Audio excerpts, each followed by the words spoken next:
দিন। এই পবিত্র রমাদান মাস সে রমাদান যেমন ইসলামের মৌলিক 5টি ভিত্তি ফরজের মধ্যে থেকে একটি ফরজ। এই আজকের যে বিষয় নির্ধারণ করা হয়েছে এই বিষয়টিও ওই 5টি ভিত্তির মধ্যে থেকে একটি ভিত্তি, তা হলো যাকাত। আজকের আমাদের আলোচ্য বিষয় হলো যাকাত নিয়ে আলোচনা করা। যাকাত ও ইসলামের মৌলিক যে 5টি জিনিস ফরজ তার মধ্যে থেকে একটি হলো যাকাত। রমাদান যেমন ফরজ যাকাত ও তেমন ফরজ। এই যাকাত ইসলামের 5টি মূল নীতির মধ্যে থেকে একটি মূল নীতি। বর্তমান আমরা এই যাকাত আমরা কিভাবে আদায় করব, যাকাত বর্তমান কার উপরে ফরজ, তার আদায় করার পদ্ধতি কি এবং আদায় করলে এর পুরস্কার কি, আর আদায় যদি না করে তাহলে শাস্তি কি। আজকের আমাদের এটা নিয়ে আলোচনা ইনশাআল্লাহ তাআলা। সম্মানিত হাজিরিন, যাকাতের শাব্দিক অর্থ হলো অতিরিক্ত বা পবিত্র, আর তাকহীর বা আন-নুমা, অতিরিক্ত অথবা পবিত্র। পবিত্র 3 ধরনের। পবিত্র কয় ধরনের? 3 ধরনের। একটা হলো তাহারাত ফিল বাদান, শরীর পবিত্র, গোসলের মাধ্যমে অথবা উযুর মাধ্যমে শরীর পবিত্র হয়। 2 নম্বর হলো তাহারাত ফিন নাফস, অন্তর পবিত্র, রোজার মাধ্যমে ইবাদতের মাধ্যমে অন্তর পবিত্র হয়। অন্তর পবিত্র হলে ওই ব্যক্তি আর খারাপ কাজ করতে পারে না। যখনই করতে যায় তখনই তার অন্তর তাকে বাধা দেয়। দুনিয়ার কেউ তাকে যদি বাধা নাও দেয়, ওই অন্তর তাকে ওই খারাপ কাজ করতে বাধা দেয়, যে না এই কাজ করা যাবে না। আর এই অন্তর যদি অপবিত্র থাকে তাহলে বদ কাজ, নেক কাজ, সব থেকে বদ কাজ, খারাপ কাজ করতেও দ্বিধাবোধ করে না মানুষ। 3 নম্বর হলো তাহারাত ফিল মাল, মালের পবিত্রতা। মালের পবিত্রতা হয় সম্পদ যাকাত দেওয়ার মাধ্যমে, দান করার মাধ্যমে। আজকের আমাদের 3 নম্বর পবিত্রতা নিয়ে আলোচনা করা, সম্পদ কিভাবে পবিত্রতা হয়।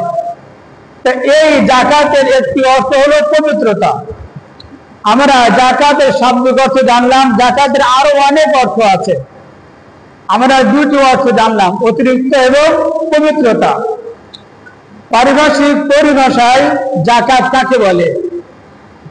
পরিভাষায় যাকাত বলা হয় শরীয়ত কর্তৃক নির্ধারিত নিজের সম্পদকে তার হকদারদেরকে মালিক বানিয়ে দেওয়া। শরীয়ত কর্তৃক নির্ধারিত নিজের সম্পদকে অন্যের মালিক বানিয়ে দেওয়া, কোনো শর্ত বিনিময় ছাড়া, একমাত্র আল্লাহ তাআলা সন্তুষ্টিতে। এটাই বলা হয় যাকাত। হকদারদেরকে, যারা যাকাত খাওয়ার হকদার, যারা যাকাত খেতে পারে, এদেরকে ওই সম্পদের মালের মালিক বানিয়ে দেওয়া, কোনো শর্ত ছাড়া। কোনো শর্ত দেওয়া যাবে না যে আমি তোমাকে 10,000 টাকা দিলাম, তুমি আমার অমুক কাজ করে দিবা বা তুমি আমার এই উপকার করবা, কোনো বিনিময় নেওয়া যাবে না। বিনিময়হীন, শর্তহীন তাকে টাকা দিতে হবে এবং এই টাকাটা দিতে হবে একমাত্র আল্লাহ তাআলার রাজি খুশির জন্যই, তাহলে যাকাত আদায় হবে। এখন যাকাত কার উপর ফরজ? শাব্দিক অর্থে জানলাম, পরিভাষায় যাকাত কাকে বলে তাও জানলাম। এখন যাকাত কার উপর ফরজ? প্রথমত যিনি যাকাত দিবেন তাকে মুসলমান হতে হবে। অমুসলিমের উপরে যাকাত ফরজ নয়। 2 নম্বর, তাকে বালেগা, সাবালক হতে হবে, মেয়ে হোক অথবা পুরুষ হোক। নাবালেগ, অপ্রাপ্ত বয়স্ক ছেলে অথবা মেয়ের উপরে সম্পদ থাকলেও যাকাত ফরজ হবে না। 3 নম্বর, তাকে সুস্থ মস্তিষ্কের অধিকারী হতে হবে, পাগল হলে হবে না, বিবেকবান ব্যক্তি হতে হবে এবং তাকে স্বাধীন হতে হবে, গোলাম বাদী হলে হবে না। তারপর তাকে ওই জাকাত যে পরিমাণ বলে জাকাত ফরজ হয় ওই পরিমাণ মাল থাকতে হবে। উপরোক্ত 4টি শর্ত সহ 5 নম্বর শর্ত হলো তাকে ওই পরিমাণ সম্পদ থাকতে হবে যেই পরিমাণ সম্পদ থাকলে জাকাত ফরজ হয়। সর্বশেষ শর্ত হলো ওই সম্পদ থাকার পর 1 বছর সম্পদটি অতিবাহিত হতে হবে আরবি মাস অনুযায়ী, আরবি হিজরি অনুযায়ী। আমরা সাধারণত মুসলিমরা এক রমজান থেকে আর এক রমজান যদি আমরা হিসেব রাখি তাহলে আমাদের হিসাবটা ঠিক থাকে, কিন্তু এর মানে এমন নয় যে জাকাত শুধু রমজান মাসে ফরজ হয়। বিষয়টা কিন্তু এমন নয়। আপনার যদি উক্ত সম্পদ রমজানের 2 মাস আগে 1 বছর পার হয়ে গেছে তাহলে ওই রমজানের 2 মাস আগে জাকাত ফরজ হয়ে গেছে। এটা শুধুমাত্র আমরা আরবি মাসটা হিসেব রাখি রমজানের ক্ষেত্রে, অন্য ক্ষেত্রে আমরা আরবি মাস আমাদের হিসাব থাকে না। সাধারণত আমরা হিসাব রাখি ইংরাজি মাস। আর জাকাত দেওয়ার ক্ষেত্রে আরবি সন গণনা করতে হয়। এজন্য এক রমজান থেকে আর এক রমজান যদি আমরা গণনা করি তাহলে আমাদের হিসাবটা ঠিক থাকে। তাহলে জাকাত দেওয়ার সর্বশেষ শর্ত কি বললাম, যে সম্পদটি 1 বছর অতিবাহিত হতে হবে। এখন যদি কোনো ব্যক্তির সম্পদ বছরের শুরুতে ছিল, রমাদানের পর থেকে নিয়ে কুরবানি ঈদের আগ পর্যন্ত সম্পদ ছিল, বছরের মাঝখানে ঘটনাক্রমে ওই সম্পদ যেভাবে হোক নষ্ট হয়ে গেছে, কেউ মেরে দিয়েছে অথবা ছিনতাই হয়ে গিয়েছে, যেভাবে হোক ব্যবসায় লস হয়েছে, যেভাবে হোক সম্পদ যেটা ছিল ওটা নাই, বছরের শেষে এই রমাদান আসার আগে আবার এই সম্পদ হয়েছে, তাহলে এই 1 বছরই ধরা হবে।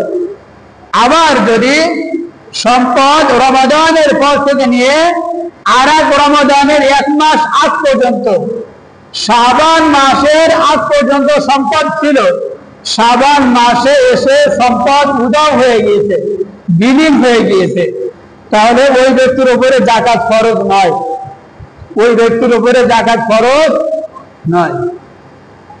এখন আমরা জাকাতের শাব্দিক অর্থ জানলাম, পারিভাষিক অর্থ জানলাম, জাকাত দিতে হলে কি কি শর্ত এটাও আমরা জানলাম।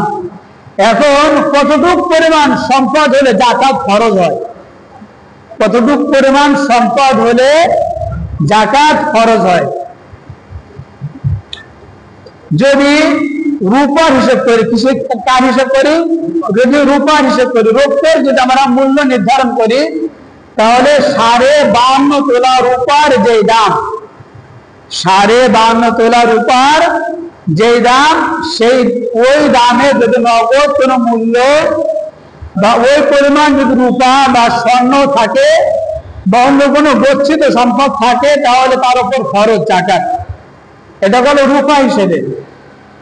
এবার যদি আমি স্বর্ণ হিসাব করি তাহলে 7.5 ভরি স্বর্ণ যার থাকবে, 7.5 ভরি স্বর্ণ যার থাকবে তার উপরে জাকাত ফরজ। আমরা রূপার হিসাবে জানলাম, স্বর্ণ হিসাবেও জানলাম। এবার নগদ মূল্যটা জানি, বর্তমান এই রমাদান মাসে কতটুকু পরিমাণ টাকা থাকলে জাকাত ফরজ হবে।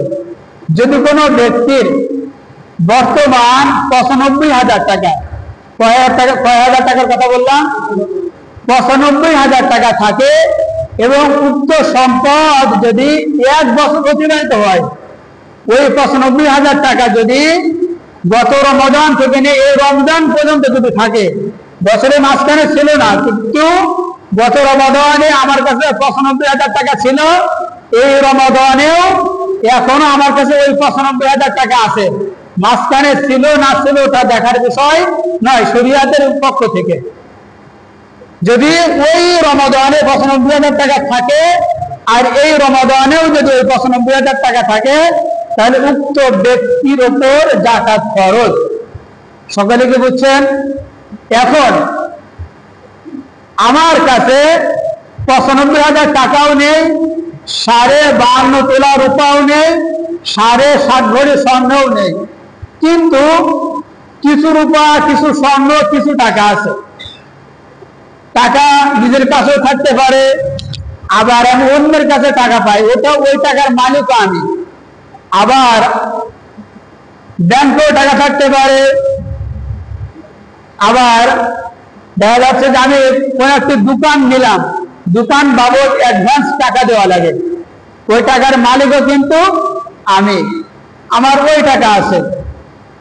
অথবা প্রাইস বন্ড বলা হয়, যে সরকারি কেন্দ্রিক লটারি করা হয়, যারা করে এটা তারা বুঝবেন, তাদের কাছে ওই টাকা আছে। অথবা প্রভিডেন্ট ফান্ড বলা হয়, যারা সরকারি চাকরি করে এদেরকে সরকারি কর্তৃক প্রত্যেক মাস থেকে কিছু টাকা রেখে দেয়, বেতন থেকে কিছু টাকা রেখে দেয়, যখন চাকরি শেষ হয়ে যায় তখন ওই টাকাটা তাকে দিয়ে দেওয়া হয়। তাহলে আপনার নির্ধারিত বেতন থেকে ওই টাকাটা রেখে দেওয়া হচ্ছে, ওই টাকার মালিক আপনি নিজেই, ওই টাকার মালিক আপনি কি নিজেই। তাহলে যদি ওইরকম টাকা থাকে, অথবা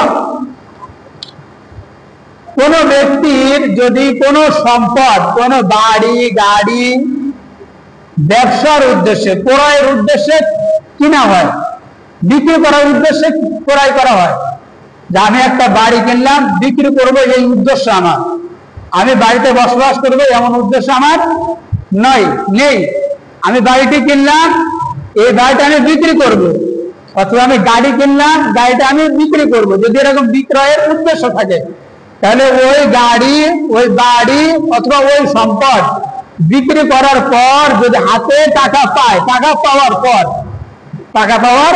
পর ওই সম্পদের উপরেও টাকা খরচ হবে। তারপর যদি কোনো ব্যক্তির ব্যবসা করে, কি করে বলেন, ব্যবসা করে, ব্যবসায়িক পণ্য, আমি একজন ব্যবসাদার মানুষ, আমি বুঝবো যে আমার এই দোকানে কতটুকু ব্যবসায়িক পণ্য আছে, বুঝবো না বলেন?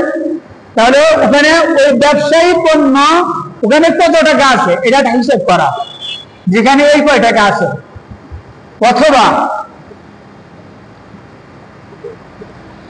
আমি ব্যাংকে টাকা রাখলাম 10 লাখ, কথার কথা, আমার ব্যাংক থেকে লাভ আসছে আরো 2 লাখ, লভ্যাংশ টাকার উপরে ডাকাত আসে না, মূল টাকার উপরে ডাকাত আসে। তাহলে আমরা কিন্তু অনেকগুলো টাকার খাত জানলাম।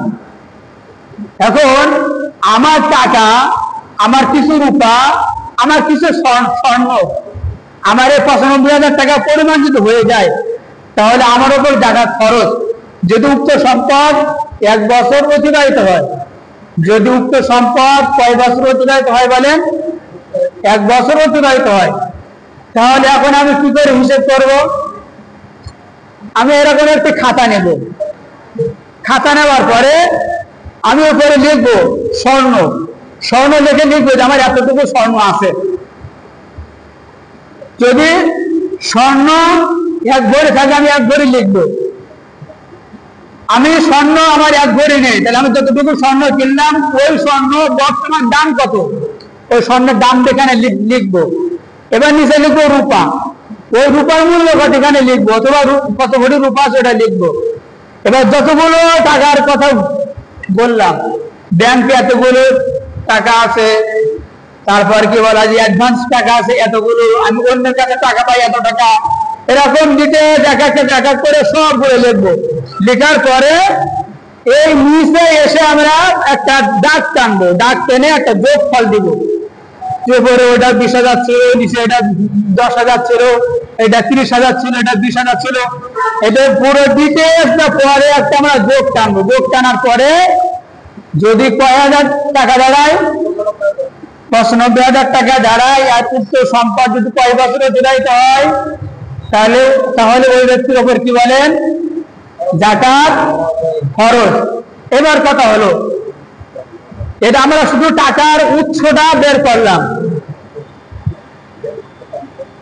এটা আমরা শুধু টাকার কি করলাম, উৎসটা বের করলাম। টাকার উৎস বের করার পর একই খাতার একই চাটে লম্বা, এদিকে খেয়াল করেন, একই খাতার আর একটা এই পাশে লম্বাটা দাগ দেবেন। দাগ দেওয়ার পর এবার এই পাশে লিখবেন ব্যয়ের খাত বা ঋণ, এবারে লিখবেন স্ত্রীর মহারণা। যেহেতু বিবাহ হয়েছে, বিবাহ আমরা করেছি, স্ত্রীর বিবাহ করার সাথে সাথে স্ত্রীর মহারণা দেওয়া ওই স্বামীর উপরে কর্তব্য। যদি আমি না দিই তাহলে আমার স্ত্রী আমার কাছে টাকা পাবে, আমি স্ত্রীর কাছে ঋণী। এখানে লিখবেন যে মহারণা বাবদ আমি এত টাকা ঋণী। বোঝেন না কথা? এখানে লিখবো যে মহারণা বাবদ এত টাকা ঋণী, আমার কারেন্ট বিল বাবদ এত টাকা বাকি, আমার ওয়াইফাই বাবদ এত টাকা বাকি, আমার কাছে অমুক টাকা পাই এত টাকা, আমার অমুক খালে টাকা পাই এত টাকা, আমি কর্মচারীদের বেতন দিতে পারিনি, আমি এত টাকা ঋণী। এরকম যতগুলো ঋণের খাত আছে প্রত্যেকটা ঋণের খাত এরকম উল্লেখ করে করে লিখবেন।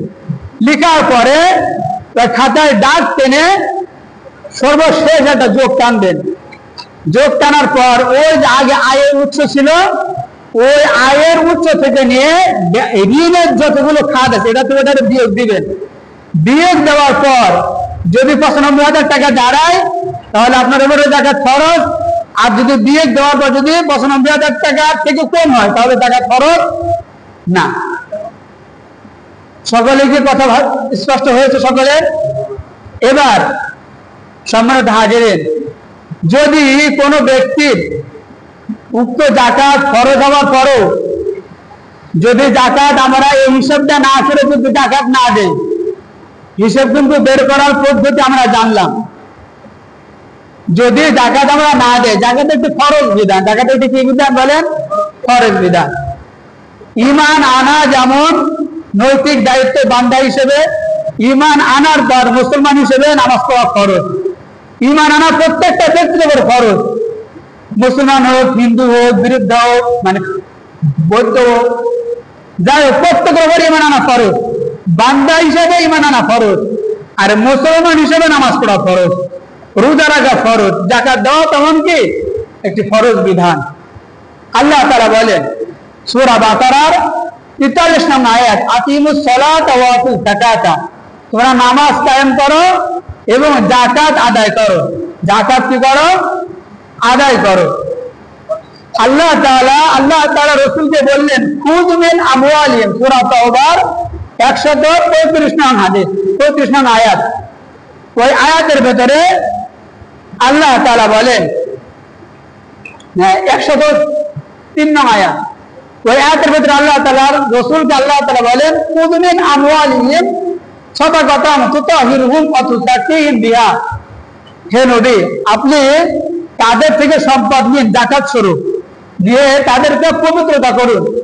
তার মানে যাকাত দিলেই পবিত্র হবে, আর যদি যাকাত না দেয় তাহলে পবিত্র হবে না। এবং তারপরে ওয়া তুযাক্কিহিম বিহা, তাদেরকে আত্মশুদ্ধি করুন, যাকাতটা নিয়ে সম্পদটা নিয়ে তাদেরকে আত্মশুদ্ধি করুন, পবিত্র করুন। এটা হলো কোরআনের, এটা হলো আল্লাহ তাআলার নির্দেশ। আর আল্লাহ তাআলার রাসূল বলেন যে বুনিয়াল ইসলাম আলা খামসিন, ইসলামের ভিতরে 5টি, তার মধ্যে একটি হলো কি করা? যাকাত আদায় করা।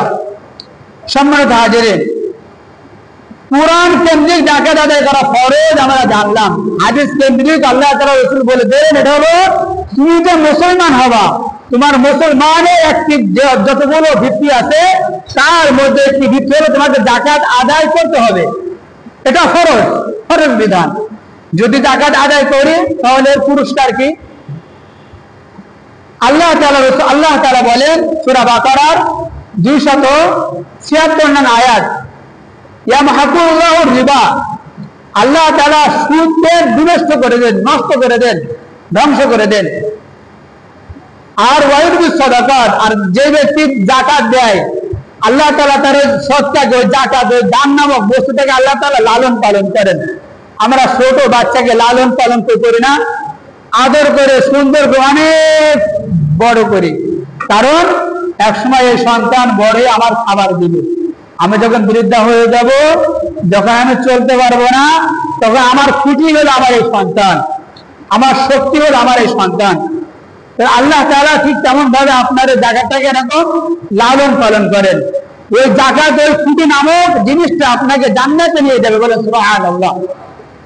এরপর আল্লাহ তাআলা রাসূল বলেন, আব্দুল্লাহ ইবনে আব্বাস রাদিয়াল্লাহু তাআলা আনহু বর্ণিত যে হাদিসটি তাবরানী নামক কিতাবের 1196 নং হাদিস, আল্লাহ তাআলা রাসূল বলেন, হাসিনু আমওয়ালাকুম বিযাকাত, তোমরা তোমাদের মালের যাকাত তোমরা গণনা করো, তোমরা মালকে যাকাতের বিনিময়ে তোমরা গণনা করো, যাকাত দিয়ে দাও।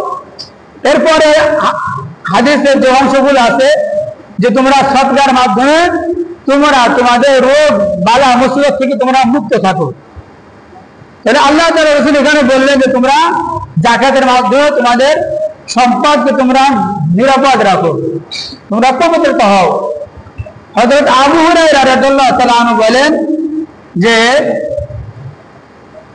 হাদিসটি বুখারী শরীফের 1897 নং হাদিস।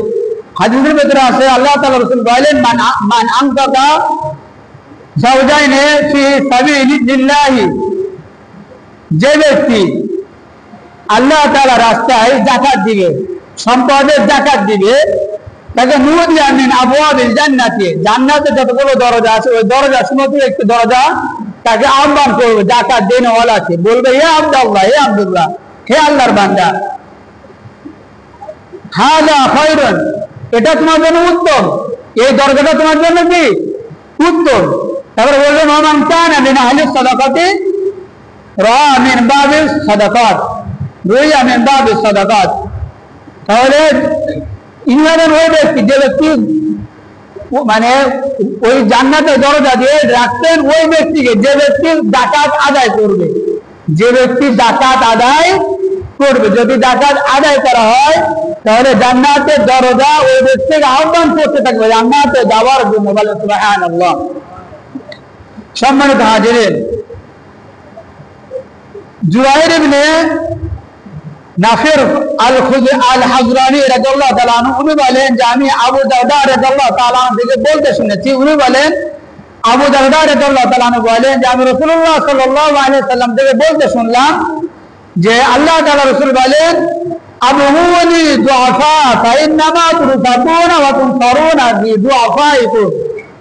আল্লাহ তাআলা রাসূল বলেন যে তোমরা আমার কাছে তোমাদের মধ্যে থেকে যে দুর্বল ব্যক্তিরা আছে তাদেরকে আমার কাছে নিয়ে আসো, তাদেরকে খুঁজে খুঁজে আমার কাছে নিয়ে আসো। কেন? ওই দুর্বল ব্যক্তিদেরকে যখন যাকাত দেওয়া হবে, ওই দুর্বল ব্যক্তিদেরকে যাকাত দেওয়ার কারণে আল্লাহ তাআলা রিজিক বাড়িয়ে দেন, বলেন সুবহানাল্লাহ। তাহলে যাকাত দেওয়ার প্রয়োজন আছে না? যাকাত দেওয়ার প্রয়োজন আছে, এটা আমরা ফজিলত জানলাম, আরো অনেক ফজিলত আছে। এখন যদি যাকাত না দেয় তাহলে যাকাতের শাস্তি কি হবে এটা জানবো। কুরআনুল কারীমে সূরা তাওবার 343 নাম, ওখানে আছে আল্লাহ তাআলা বলেন, ওয়াল্লাযীনা ইয়াকনিজুনা যাবা ওয়াল ফিদ্দাতা ওয়া লা ইউনফিকুনা ফি সাবিলিল্লাহি। আল্লাহ তাআলা যাদেরকে ধন সম্পদ দিবেন, যারা ওই ধন সম্পদকে স্বর্ণ রূপা গচ্ছিত রাখবে, সঞ্চয় করে রাখবে, ওয়া লা ইউনফিকুনা, তা যাকাত দিবে না, আল্লাহ তাআলার রাস্তায় খরচ করবে না, ফি সাবিলিল্লাহি, যারা আল্লাহ তাআলার রাস্তায় খরচ করবে না, যারা সম্পদকে যাকাত দিবে না, আল্লাহ তাআলা বলেন, ফাবাশশিরহুম বিআযাবিন আলীম, তাদেরকে মর্মান্তিক কষ্টদায়ক আযাবের সুসংবাদ জানিয়ে দাও, বলেন নাউযুবিল্লাহ।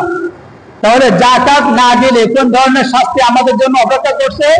মর্মান্তিক শাস্তি, যন্ত্রণাদায়ক শাস্তি অপেক্ষা করছে। এরপর শাস্তিটা কেমন হবে? আল্লাহ তাআলা বলেন, ইয়াউমা ইউহমা আলাইহা ফি নারি জাহান্নামা ফাতুকওয়া বিহা জিবাহুম, ওই সম্পদকে জাহান্নামের একটি পাত বানানো হবে, লোহার অনেক পাত থাকে না, ওরকম একটা পাত বানানো হবে, বানিয়ে ওই পাতটাকে জাহান্নামের আগুনে গরম করা হবে। জাহান্নামের আগুনে কি করা হবে বলেন? গরম করা হবে। গরম করার পর ফাতুকওয়া বিহা জিবাহুম ওয়া জুনুবুহুম ওয়া যুহুরুহুম, যে ব্যক্তি যাকাত দেয় না, ওই না দেনওয়ালা ব্যক্তি যে ওই গরম লোহার উপরে, ওই পাথর উপরে তাকে শোয়ানো হবে। এরা মুখ টিপ করে মুখ দিয়ে তাকে শোয়ানো হবে, ওই পাথর উপরে তাকে মুখ রাখা হবে।